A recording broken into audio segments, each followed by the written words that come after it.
우리에게 주실 하나님 말씀은 신약성경 마태복음 16장 17절에서 20절 말씀입니다. 마태복음 16장 17절에서 20절 말씀. 예수께서 대답하여 이르시되 바요나 시몬아 네가 복이 있도다. 이를 네게 알게 한 이는 혈육이 아니요 하늘에 계신 내 아버지시니라. 또 내가 네게 이르노니 너는 베드로라. 내가 이 반석 위에 내 교회를 세우리니 음부의 권세가 이기지 못하리라. 내가 천국 열쇠를 내게 주리니 네가 땅에서 무엇이든지 매면 하늘에서도 매일 것이요 네가 땅에서 무엇이든지 풀면 하늘에서도 풀리리라 하시고, 이에 제자들에게 경고하사 자기가 그리스도인 것을 아무에게도 이르지 말라 하시니라. 아멘. 잠시 기도하고 말씀 전하겠습니다. 좋으신 아버지 하나님, 때때로 우리가 살아가면서 우리 자신이 누구인지 어떤 사람인지 망각하고 살 때가 많습니다. 그럼 오늘 허락하신 이 말씀을 통해서 우리가 누구인지 어떤 사람인지 자각하게 하시고 하나님의 자녀로 백성으로 귀한 권세로 함께할 영혼임을 기억하게 도와주옵시고, 그것으로 살아 하나님 의의 결심해 줄 수 있는 천국의 문 놓고 할 수 있는 우리 모든 지체 삼아 주옵소서. 감사드리며 거룩하신 예수님 이름으로 간절히 기도하옵나이다. 아멘. 할렐루야. 우리 옛말에 그런 말이 있어요. 어분아이 3년 찾는다는 말이 있습니다. 무슨 뜻이냐면 가까이 있는 진실을 망각하고 산다라고 하는 뜻입니다. 우스갯소리 같지만 심각한 건망증을 뜻합니다. 가까이 있지만 보이지 않는다는 착각과 망각이 빚어낸 재앙과도 같은 참상임을 알 수 있습니다. 그런데 이러한 심각한 건망증보다 더욱 인생을 위태롭게 하는 문제가 있습니다. 그것은 바로 치매입니다. 여러분, 건망증과 치매의 차이를 아시나요? 건망증과 치매를 한마디로 잘 규정한 글들이 있어 소개합니다. 자동차 열쇠를 어디다 뒀는지 모르면 건망증이래요. 그런데 자동차 열쇠를 어디에 쓰는지 모르면 치매랍니다. 배우자의 생일을 기억 못하면 건망증이고, 배우자의 얼굴을 기억 못하면 치매랍니다. 비상금의 이치를 몰라서 헤매면 건망증이고, 비상금의 출처를 몰라 들키면 치매라고 합니다. 그런데 이 치매보다 우리 인생을 때로 더 위태롭게 하는 증증이 하나 있습니다. 그것은 바로 영적 교만입니다. 이는 자신이 죄인이었던 것을 망각하고 스스로 의인인 체하며 위선적으로 살기 때문입니다. 이 영적 교만에서 벗어날 방법이 있을까요? 그것은 어쩌면 늘 현실, 진실을 직시하며 사는 것, 현타의 시간을 끊임없이 갖는 것이 아닐까 싶습니다. 그래서일까요? 오늘 본문에서 주님은 제자들에게 묻습니다. 사람들이 나를 누구라 하느냐? 그리고 너희는 나를 누구라 하느냐? 어쩌면 이러한 질문을 우리도 끊임없이 던져야 할지 몰라요. 그럴 때 우리는 하나님 앞에 코람데오로 살 수 있는 실마리를 얻지 않을까 싶습니다. 그런데 놀랍게도 베드로가 주는 그리스도시요 살아계신 하나님의 아들이시오니다 라고 고백을 해요. 이 놀라운 신앙 고백을 접하자 주님은 그에게 천국 열쇠를 주시며 축복하십니다.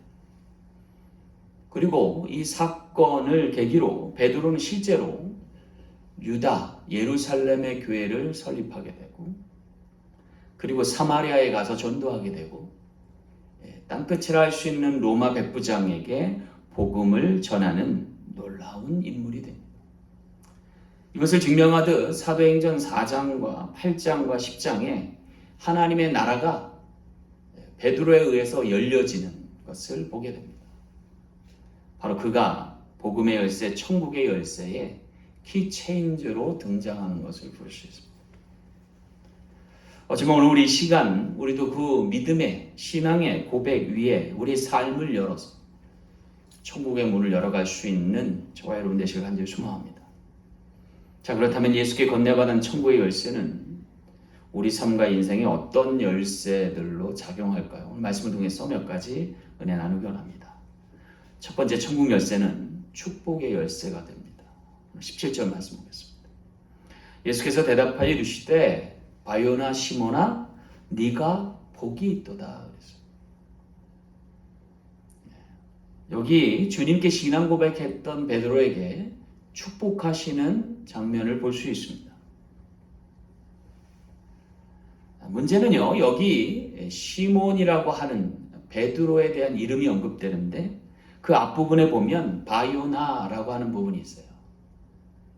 이 바자는 많이 등장해요, 성경에. 왜냐하면 이 바자가 아들이란 뜻이에요. 그래서 바디메오 그러면 디메오의 아들이란 뜻이에요. 여기 바요나 그러면 무슨 뜻이에요? 요나의 아들이에요.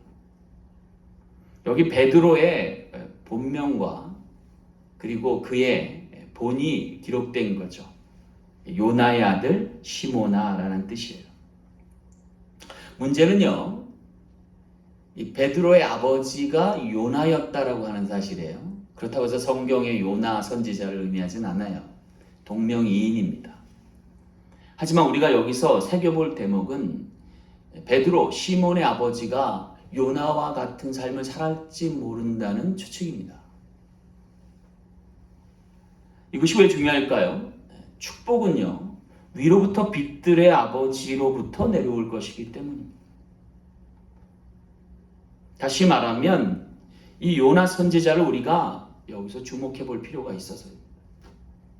요나 선지자가 어떤 인물이에요?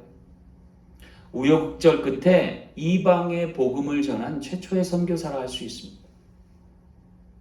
그가 하나님 말씀에 불순종했다가 물고기의 밥이 됐죠. 그런데 그 큰 물고기 뱃속에서 회개하고 살아나서 적국이라 할 수 있는 니느웨 성에 가서 복음 전했던 입니다. 이 요나처럼 이방의 복음을 전하는 천국의 키 체인저 역할을 했던 사람이 누구냐? 베드로예요.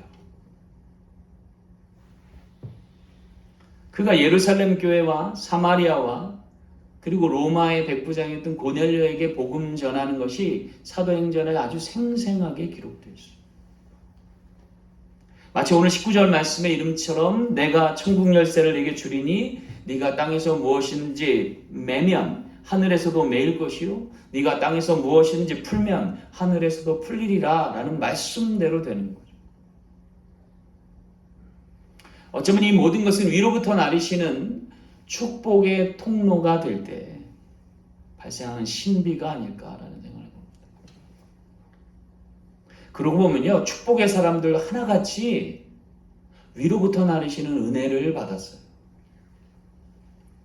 여러분 잘 알고 있는 이삭과 야곱과 요셉이 축복의 근원된 아브라함으로부터 복을 이어받는 것을 보게 되는 거죠. 그래서 이삭이 거부가 되고 야곱이 축복의 주인공이 되고 요셉이 형통의 사람이 됐는지 모르겠습니다. 이윤즉슨 이 모두가 복음의 통로가 되어서 그래요. 하나님 나라의 메신저로 등극할 때 가능할 일임을 알려주는 거죠. 따라서 오늘 우리는요, 마태복음 6장 33절 말씀처럼 먼저 그의 나라와 의를 구해야 할 것입니다. 그리하면 이 모든 것을 더하시는 축복의 역사가 나타나게 될 줄로 믿습니다. 여러분 축복의 주인공이 되고 싶지 않으세요? 그러기 위해서 오늘 우리에게 필요한 것이 있어요. 바로 축복의 근원 대신 예수님과 맞닿아야 한다.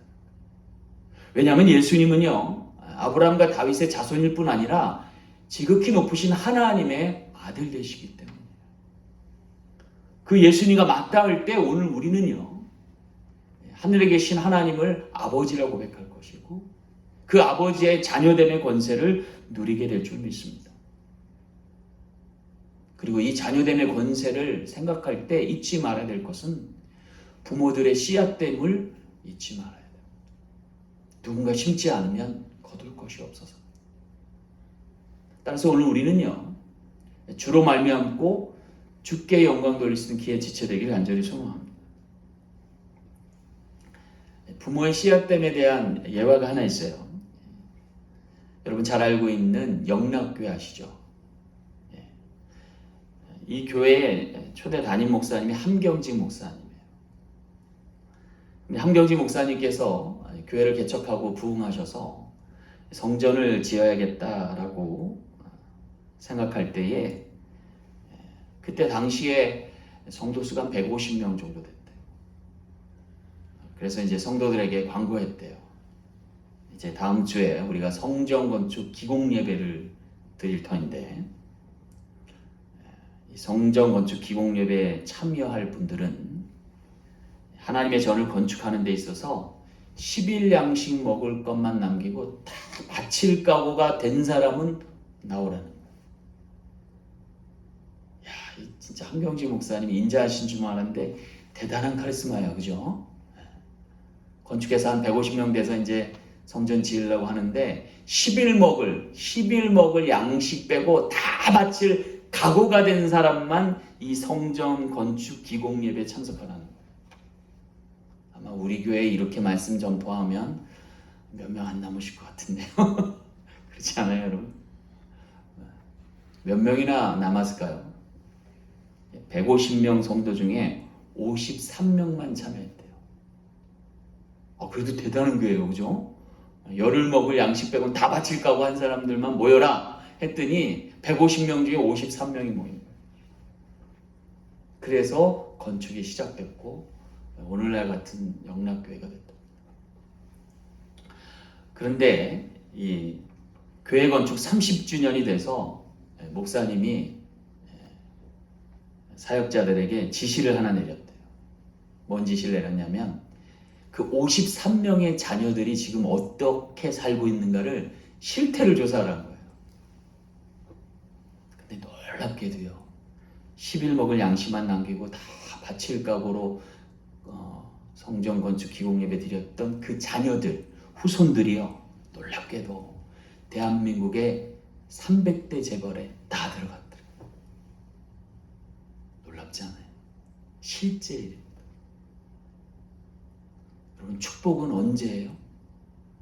하나님 나라가 열릴 때 그의 후손들, 자녀들에게 권세로 나타나는 거예요. 오늘 우리 그와 같은 축복이 우리 자손들에게, 후손들에게 있기를 간절히 소망합니다.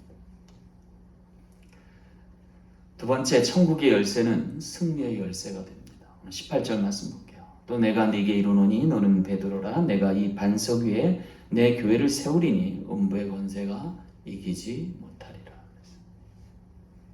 음부의 권세가 이기지 못하리라. 이 말은 바꿔 말하면 승리의 주역 되게 하시겠다는 거죠. 근데 여기 음부의 권세가 의미하는 게 뭘까요? 그것은 우리의 발목을 잡는 거예요. 우리 삶의 저항을 말하는 거예요. 이 저항이 없어야 돼요, 사실은. 그래야 오늘 우리가 승리가 보장이 돼요. 그러면 이 저항이 없어지려면 어떻게 돼야 될까요? 예를 들어 집을 지을 때 여러분 땅을 파죠. 그리고 기초를 놓습니다. 근데 이게 적지 않은 어려움이에요. 그렇지 않겠어요? 여러분 옛날 괭이나 삽으로 땅을 파던 때를 생각해 보세요. 얼마나 힘들어요. 그렇게 해서 건물의 기초를 털을 닦는데 문제는 여기에 수맥이 흐르거나 또는 지대가 문제가 돼서 습기가 차면 곤란하잖아요. 요새는 이 공그리를 쳐가지고 어느 정도 해결을 하게 하지만 옛날에 뭐 그런 게 있었나요? 그래서 옛날 사람들이요, 지혜로웠던 게 뭐냐면 집터를 잡을 때 어디다 잡냐면 안반이 놓여 있는 곳에다 잡았다. 커다란 반석이 위치한 곳에 집터를 잡는 거예요.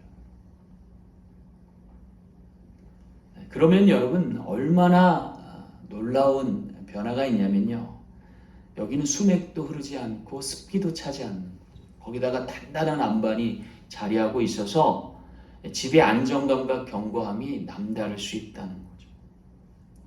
기초가 중요한 거예요. 그렇죠? 그렇다면 여러분, 우리 인생의 기초는 무엇으로 잡아야 할까요? 여러분, 인생의 기초가 어디 있다고 생각하세요? 저는 개인적으로요, 인간관계라고 생각해요. 그렇지 않나요, 여러분? 인간관계가 좋아야 삶에 승리할 수 있어요. 사람이 굉장히 중요하거든요. 그런데 여러분, 인간관계에서 승리하려면 뭐가 줘야 되는지 아세요? 성품이 좋아야 돼요. 성품이 좋아야 인간관계가 좋고, 인간관계가 좋아야 승리할 수 있어요. 성공할 수 있어요. 왜냐하면 이 성품과 인간관계가 우리 인생의 승패, 성패를 좌우하기 때문에 그렇습니다. 문제는요, 이게 부패해 있다는 거예요. 이게 부패해 있으면 인생이 삐걱거릴 수밖에 없는 거죠. 왜 그렇게 됐을까요? 첫 단추가 잘못 맺어서 그래요. 우리의 조상이라 할 수 있는 아담과 하와가 죄로 말미암아 원죄로 인해서 인간의 본성이 부패해진 거예요. 죄성이 있어가지고 이게 안 되는 겁니다. 죄가 우리를 계속 발목 잡고 오늘 우리를 계속해서 앞으로 나갈 수 없게끔, 제대로 걸을 수 없게끔 문제되는 거죠.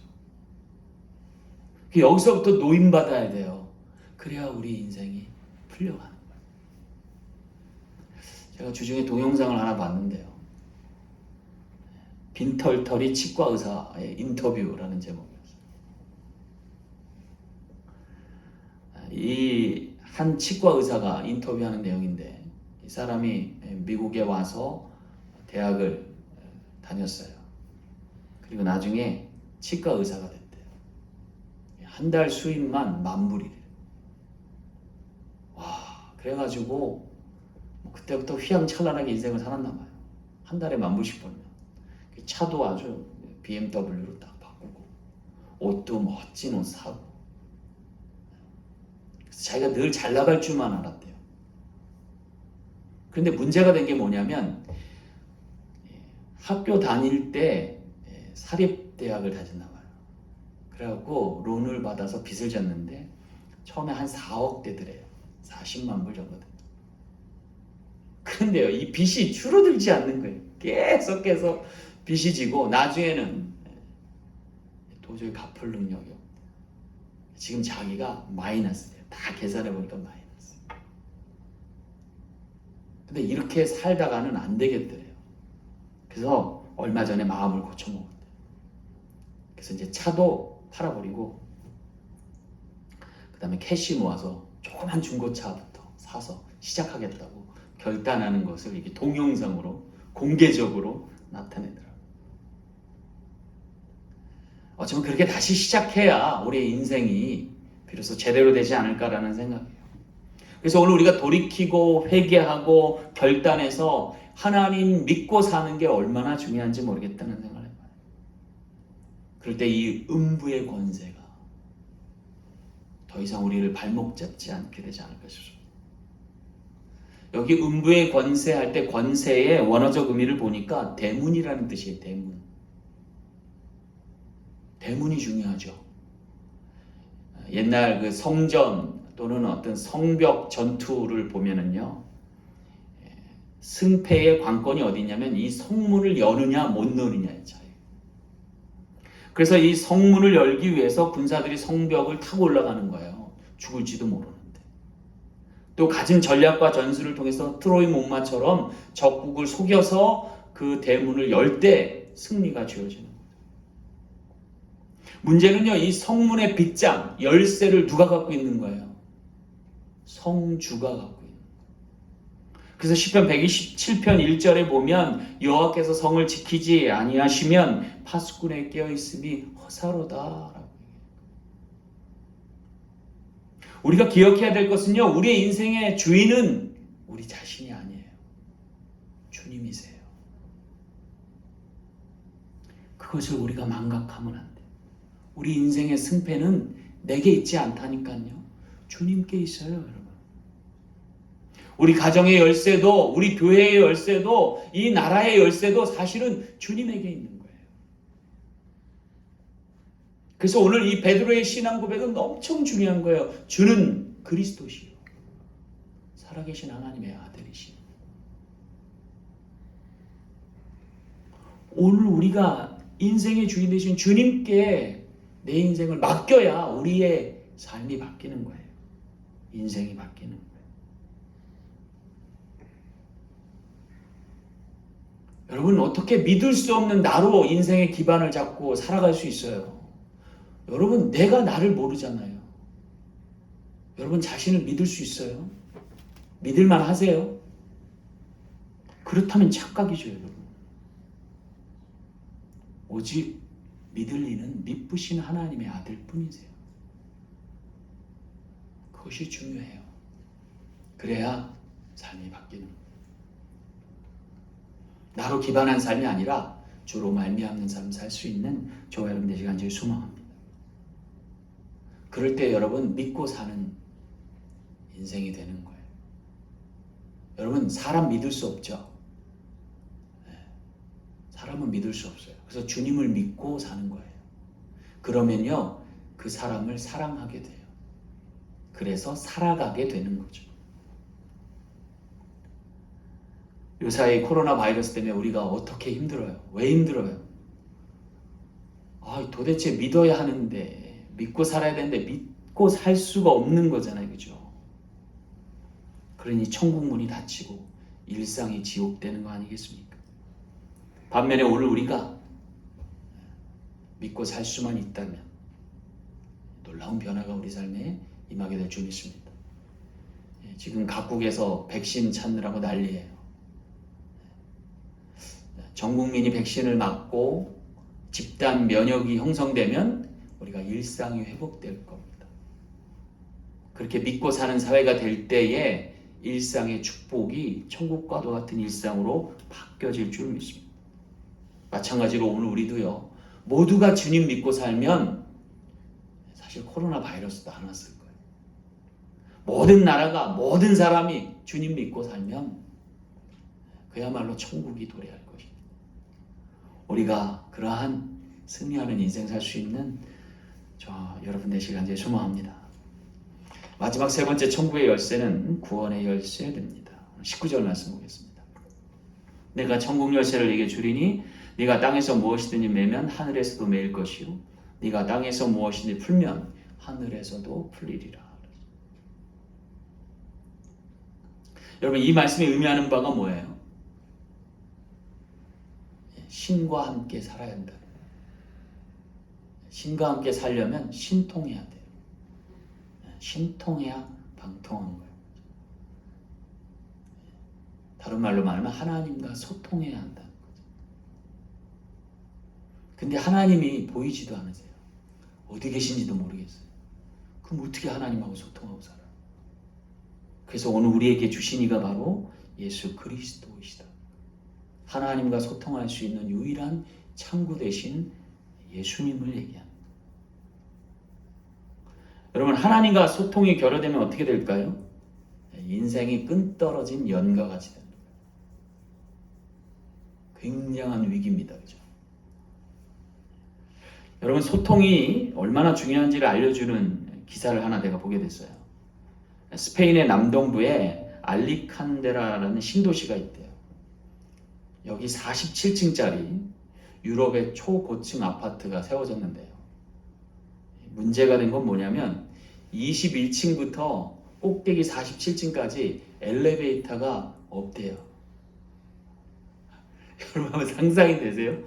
47층인데 20층까지만 엘리베이터가 있고 21층부터 47층까지 엘리베이터가 없더래요. 왜 문제가 됐냐면요.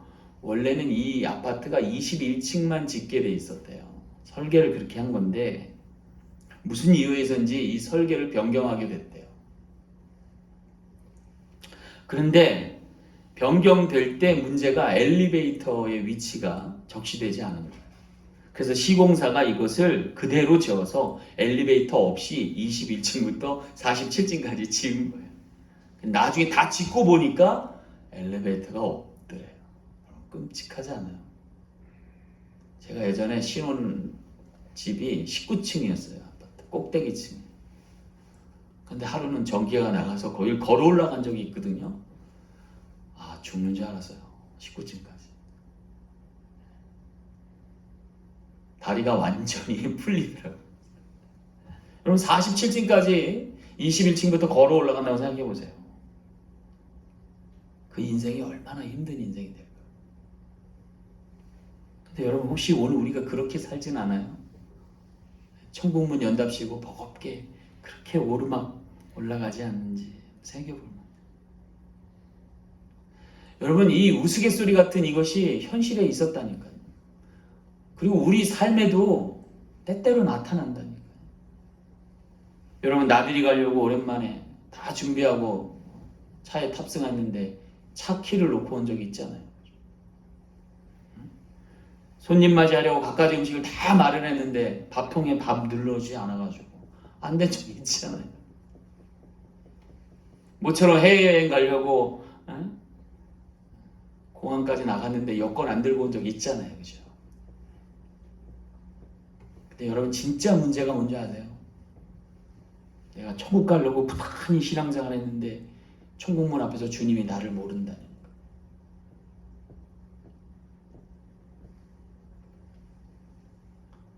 주님이 나를 모르시면 뭐가 문제돼요? 천국에 못 들어가는 거예요.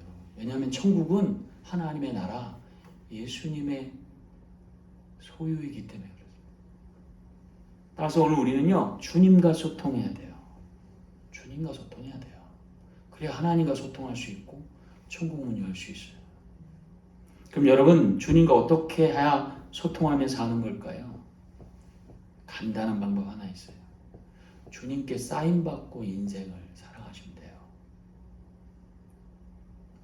주님께 사인받으며 사는 삶. 다소 귀찮을지 몰라요. 그러나 분명한 건 천국 가는 건 확실해요. 예를 들어서 예술가 중에 미켈란젤로라는 사람이 있어요. 보통 예술가들, 특히 화가들은요, 자기 그림에 꼭 서명을 남겨요. 자기 그림이다라는 거죠. 그런데 이 미켈란젤로의 특징은 뭐냐면 자기 작품에 서명을 안 남기는 게 이 사람의 특징이에요. 왜 이 사람이 서명을 남기지 않았을까? 그것은 그가 불후의 명작으로 꼽히는 천지창조를 로마의 시스틴 성당의 벽화로 남겼을 때 일화가 있어서 그래요. 천정에다가 여러분 그림을 그리는 게 쉽겠어요? 어마어마한 건물의 천장에 그 그림을 수놓는 게 여러분 아마 고개를 요렇게 하다가 그것도 힘들면 누워서 그렸을 거예요. 그것도 1, 2년도 아니라 수년 동안 그렇게.